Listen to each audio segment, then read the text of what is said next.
నాన్న మేలుకో పార్టీని కాపాడుకో అంటూ కేసీఆర్ కి సూచించారు కవిత. ఇప్పుడు తాను బలైపోయారని, తర్వాత కేటీఆర్, ఆ తర్వాత కేసీఆర్ టార్గెట్ చేసి ఆఖరికి పార్టీనే లాగేసుకుంటారని ఆరోపించారు కవిత. తనను పార్టీ నుంచి సస్పెండ్ చేయడంపై స్పందించిన కవిత తన తండ్రికి కీలక సలహాలు ఇచ్చారు. హరీష్ రావు, సంతోష్ కుమార్ పై తీవ్ర వ్యాఖ్యలు చేశారు.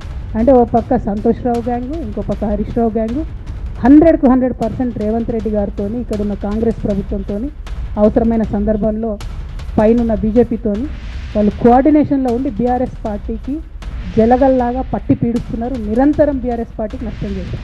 2018 ఎన్నికల్లో 20 మంది ఎమ్మెల్యేలకు హరీష్ రావు అదనపు నిధులు సమకూర్చారన్నారు కవిత.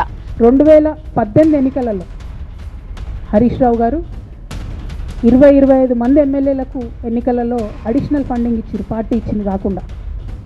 ఏడికేలు వచ్చినాయి హరీష్ రావు గారికి అన్ని డబ్బులు? 100% కాళేశ్వరంలో జరిగిన అవినీతి నుంచి వచ్చిన డబ్బులే.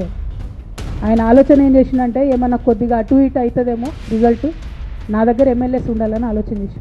మీకు అసలు అట్లాంటి ఆలోచన ఎందుకు వచ్చింది?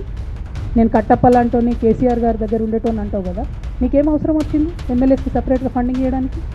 ఎవరికి తెలియదు అనుకుంటారా? ఇది ఎవరు చెప్పరు అనుకుంటారా? ప్రతి ఒక్కరు చెప్తారు ఎమ్మెల్యేస్ ఓపెన్. నా పేర్లు కూడా తెలుసు, చెప్తే బాగుండదు, ఎమ్మెల్యేలు ఇబ్బంది పడతారు. ఆ 2 గ్యాంగ్లతో జాగ్రత్తగా ఉండాలన్నారు కవిత. మేక వన్నిన పుల్లులతో జాగ్రత్తగా ఉండాలన్నారు జాగృతి చీఫ్. ఏం కాంట్రిబ్యూషన్ లేదా నాది? ఓన్లీ హరీష్ అన్నది, సంతనదే ఉన్నదా కాంట్రిబ్యూషన్? వీళ్ళు మేకవన్నే పులులు నాన్న, వీళ్ళు మీ ముంగట నటిస్తారు అంతే.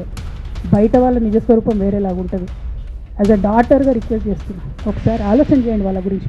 నాకేమొద్దు, నన్ను పార్టీలోకి వెళ్ళి సస్పెండ్ చేసి నో ప్రాబ్లం, కానీ వాళ్ళని పార్టీలో ఉంచుకుంటే పార్టీ ఎట్లుంటుంది అన్నది మీరు ఆలోచన చేసుకోండి. తన చుట్టూ ఏం జరుగుతుందో కేసీఆర్ తెలుసుకోవాలన్నారు ఆమె. దైవ సమానులు కేసీఆర్ గారిని విజ్ఞప్తి చేస్తా ఉన్నా, మీకు ఒక సూచన చేస్తా ఉన్నా. దయచేసి మీ చుట్టూ ఏం జరుగుతున్నదో ఒకసారి చూసుకోండి.